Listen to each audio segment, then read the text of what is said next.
नमस्कार, रिपब्लिक भारत देख रहे हैं आप। मैं हूं आपके साथ पुनीता सिंह। प्रगति भी मेरे साथ मौजूद है। इस बुलेटिन में हम बात करेंगे वीरों की। आपको बता दें कि करगिल के वॉर की 25 साल आज पूरे हो चुके हैं और इस मौके पर भव्य कार्यक्रम का आयोजन जो है करगिल द्रास में किया गया है, जहां प्रधानमंत्री नरेंद्र मोदी भी पहुंचने वाले। आज पूरा देश वीर जवानों को सलाम कर रहा है। तो प्रधानमंत्री नरेंद्र मोदी पहुंचेंगे और जवानों को श्रद्धांजलि अर्पित करेंगे। इसके अलावा इस समारोह का आयोजन किया जा रहा है। लगातार इससे जुड़ी तस्वीरें भी आपको दिखा रहे हैं। इस दिन को देश विजय दिवस के रूप में मनाता है। विजय दिवस पर करगिल के द्रास में अमर जवान ज्योति पर देश के वीर सपूतों को श्रद्धांजलि दी जा रही है। तमाम तैयारियां कर ली गई हैं और इस दिन को पूरा देश मना रहा है और साथ ही वीरों के पराक्रम और उनके शौर्य को सलाम कर रहा है। इस पर आपको हमारी सहयोगी मीनाक्षी की एक रिपोर्ट दिखाते हैं।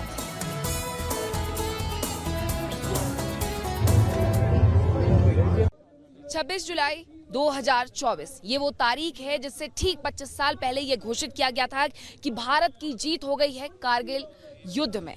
यहाँ की तस्वीरें आपको दिखाते हैं। ऑपरेशन विजय, इस पूरे ऑपरेशन को नाम दिया गया था और अमर जवान ज्योति यहाँ पर हमेशा प्रज्वलित होती रहती है उन वीर शहीदों की याद में, उन्हें नमन करने के लिए जिन्होंने अपना सर्वोच्च बलिदान देश के लिए दिया था। यहाँ के मौसम की अगर हम बात करें तो मौसम शुष्क होता है और -65 डिग्री सेल्सियस तक यहाँ का तापमान अंकित किया गया है और इस सब के बीच हमारे वीर जवानों ने अपने देश की खातिर सब कुछ न्यौछावर कर दिया और उसका परिणाम ये निकला कि 26 जुलाई 1999 को यह घोषित कर दिया जाता है कि भारत ने अपने अदम्य साहस के साथ दुश्मनों को खदेड़कर इस युद्ध को अपने नाम कर लिया है। भारत ने जीत दर्ज कर ली है। मई 1999 में जानकारी मिलती है कि घुसपैठ हुई है, कुछ मुजाहिदीन हैं, लेकिन जब सेना उतरती है मैदान में तो पता चलता है कि यहाँ पर घुसपैठ मुजाहिदीन के साथ साथ जो आर्मी है पाकिस्तान की उसके द्वारा की गई है। उसके बाद कई ऑपरेशन चलाए जाते हैं। ऑपरेशन विजय चलाया जाता है, वायुसेना का ऑपरेशन सफेद सागर चलाया जाता है और संयुक्त ऑपरेशन का परिणाम निकलता है हमारी जीत होती है। रजत जयंती वर्ष है ये और ऐसे में आज प्रधानमंत्री नरेंद्र मोदी भी यहाँ पर मौजूद रहेंगे। क्या कुछ खास रहेगा, पल पल की अपडेट रिपब्लिक भारत आप तक यहाँ से पहुँचाते रहेगा। तो मीनाक्षी की आपने रिपोर्ट देखी। अब मीनाक्षी के पास चल लेते हैं। द्रास से लाइव बनी हुई हैं मीनाक्षी।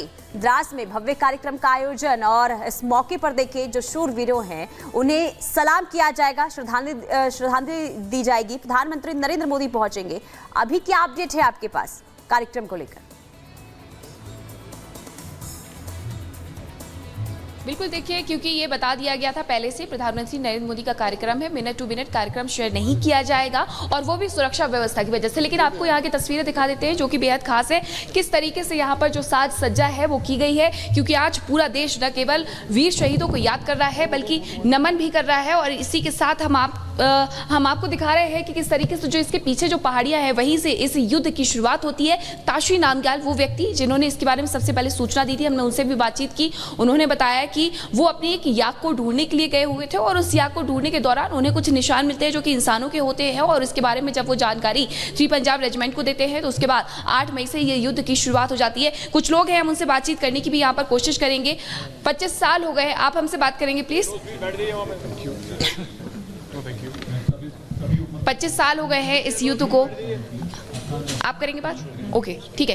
तो चलिए कुछ तस्वीरें मैं आपको दिखा देती हूँ यहाँ पर, क्योंकि ये दिन बेहद खास हो जाता है। यहाँ पर ये वीर भूमि से लेकर के अमर जवान ज्योति तक हर कोई जाकर के सबसे पहले यहाँ पर श्रद्धा सुमन अर्पित कर रहा है। श्रद्धा सुमन अर्पित करने के साथ साथ यहाँ पर नमन कर रहा है, प्रणाम कर रहा है, अपने वीर सपूतों को याद कर रहा है। और हर कोई आज यही कह रहा है कि अगर कारगिल 1999 में ये जानकारी नहीं लगती, उसके बारे में जानकारी नहीं मिलती तो हो सकता था इस युद्ध के परिणाम कुछ और हो सकते थे। लेकिन हमारे वीर शहीदों ने जिस तरीके से अपना अदम्य साहस दिखाया, उस अदम्य साहस की वजह से आज हम रजत जयंती वर्ष मना रहे हैं और लगातार हम उन्हें नमन कर रहे हैं, श्रद्धांजलि भी दे रहे हैं। क्योंकि इस इलाके के बारे में, इस एरिया के बारे में ये कहा जाता है कि यहाँ का जो तापमान है वो -65 डिग्री सेल्सियस तक चला जाता है। और जो अगर हम जुलाई की बात करें, 2005 की बात करें, तस्वीरें भी दिखाते रहिएगा। जुलाई 2005 की बात करते हैं तो -65 डिग्री सेल्सियस तक यहाँ पर तापमान रिकॉर्ड किया गया था। यानी जो दुर्गम परिस्थितियाँ थी उन दुर्गम परिस्थितियों में यहाँ पर वीर सपूतों ने, वीर जवानों ने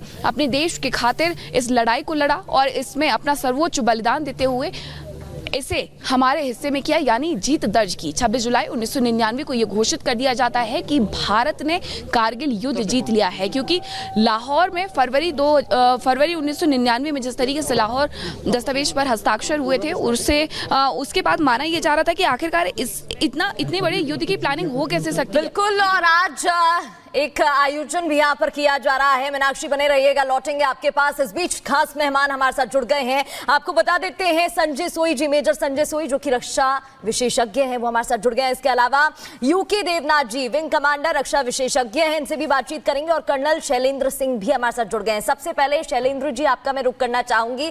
हम कारगिल वॉर पर जो भी हुआ उसको याद कर रहे हैं। 25 साल बीत गए हैं और विजय दिवस के रूप में इस दिन को मनाया जाता है और उन वीरों के शौर्य को, पराक्रम को सल्यूट करता है भारत। लेकिन उस दौरान क्या हुआ था, वो सिचुएशन क्या थी, क्या कठिनाइयां फेस करनी पड़ी थी?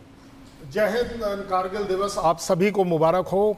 मैं कहूँगा कारगिल विजय दिवस आप सभी को मुबारक हो। अगर आप इजाज़त दें, जनरल साहब हमारे मेजर जनरल संजय सोई हैं और वो ग्रुप कैप्टन यूके देवनाथ हैं, because we are very particular कि हमारा रैंक जो है वो सही बोला जाना चाहिए।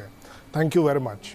आपने बोला वहाँ क्या हुआ, सीधी सीधी बात है कि इसको सबसे अच्छा डिस्क्राइब किया है शरीफ साहब ने। उन्होंने क्या कहा? उन्होंने कहा कि मुशर्रफ ने मेरे पीठ में छुरा मारा है, ये सारा काम बिना उसके हुआ है।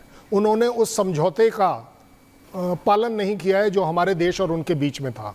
बात सालों साल से चली आ रही है कि हम और वो अपनी अपनी फॉरवर्ड पोस्ट वेकेट करते हैं एक्सट्रीम विंटर्स में। हमने भी वेकेट करी, उन्होंने भी वेकेट करी। वो फिर से आकर बैठ गए और वो इस बार एक कदम और आगे आकर हमारे वाली रिज लाइन के ऊपर बैठ गए। बड़ी सीधी बात ये। और इसका पता हमें थोड़ा देर इसलिए भी चला क्योंकि जिस तरीके से टेररिस्ट एक्टिविटी चल रही थी तो उससे ये लगता था कि टेररिस्ट आकर 2, 4, 6, 10, 20 बैठ गए हैं, जबकि वो प्रॉपर उनकी इन्फेंट्री आकर बैठी थी, नॉर्दर्न लाइट इन्फेंट्री NLI, जिसको कि उन्होंने डिसोन किया। ज़्यादा बड़ी बात यह है कि इस इंफॉर्मेशन गैप के वजह से समय लगा। हमारे 528 बहादुर जांबाज सिपाही इसमें वीर गति को प्राप्त हो गए। लेकिन मैं आपको बड़े जिम्मेदारी से कहता हूं कि जब हम भी चढ़ रहे थे कारगिल की चढ़ाई पर, हमें मालूम था कि कुछ भी गड़बड़ हो सकती है। हमें यह भी मालूम था कि जान बिल्कुल हथेली पर है, क्योंकि दुश्मन इतनी ऊंचाई पर है, अगर वो एक पत्थर भी फेंकता है तो आपकी मौत निश्चित है। बट सबसे बड़ी उस समय होड़ ये लगी हुई थी कि जान कौन देगा। जिसने जान नहीं दी मेरे जैसे ने, वो दुर्भाग्यपूर्ण था मेरे लिए। मैं उतना किस्मत वाला नहीं था कि मैं वहां पर अपनी जान दे पाया। मेरे से ज़्यादा डिजर्व कर रहा था शायद कोई मेरे पड़ोस का आदमी, जो कि मैं उसको बुलाने की कोशिश कर रहा हूं और रियलाइज़ करता हूं कि वो ऑलरेडी डेड है। मेरा ऑपरेटर जो चल रहा है, मैं उसका रेडियो सेट कान पर लगा के चल रहा हूं और मैं सडनली देखता हूं कि रेडियो सेट आगे बढ़ नहीं रहा है, तो मैं पीछे मुड़ के बोलता हूं चल, और रुक के देखता हूं तो मेरे बंदे को गोली लग गई है। सिचुएशन ये थी। और सबसे बड़ी बात यह है कि चाहे आप दराज से ले लें अप टू तुर्तुक, तकरीबन 150 से 200 किलोमीटर का जो बॉर्डर एरिया है वो पूरा का पूरा डिस्प्यूट में था। एक नहीं, दसियों पोस्ट थी जिनको कि हमें कैप्चर करना था, और फाइनली हमने देखा कि हमने उसको बड़ी बहादुरी से कैप्चर किया। और इसकी कॉस्ट के बावजूद भी जिस बहादुरी के साथ जवानों ने जीत हासिल की, विजय प्राप्त की है, आज उसी का दिन है जिसे हम सेलिब्रेट भी कर रहे हैं।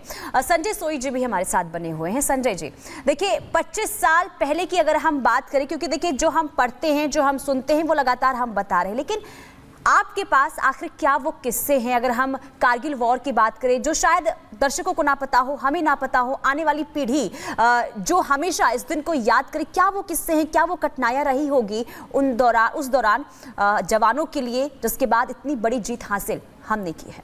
नहीं, बिल्कुल पुनीता जी, आप ठीक कह रहे हैं। मैं, बल्कि मेरी यूनिट वहाँ पर थी और अनफॉर्चुनेटली उस समय आर्मी हेडक्वार्टर में था। उसके बाद तुरंत ही बाद में वहाँ पे गया और वहीं पे मैंने कमांड भी किया बटालियन दराज के इलाके में।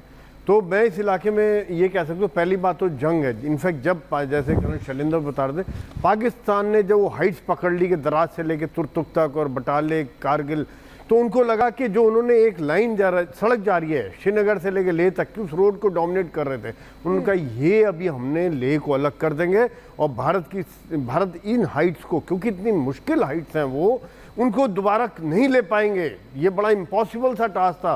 वाकई में यहाँ पर जब मैं देखता हूँ कि भारत की सैनिकों का जो जज्बा था, जो देशभक्ति की भावना थी, जो उनके अंदर एक प्रोफेशनलिज्म था कि आगे बढ़ना है, उखाड़ के फेंक दो इनको बाहर, यही चीज़ वहाँ पर हुई। और यही बात देखिए, एक एक पाकिस्तानी को सीमा के बाहर खदेड़ के मारा, ख़त्म किया और बाहर फेंक दिया। और उस पाकिस्तान को जिन्होंने अपने उन सैनिकों को एक्सेप्ट करने से मना कर दिया, और यहाँ पर एक भारत की सेना की एक जो प्रोफेशनलिज्म है, मैं ये कहूँगा, हमको उनके जो मज़हब के हिसाब से सुपुर्द खाक किया, उनको दफनाया गया।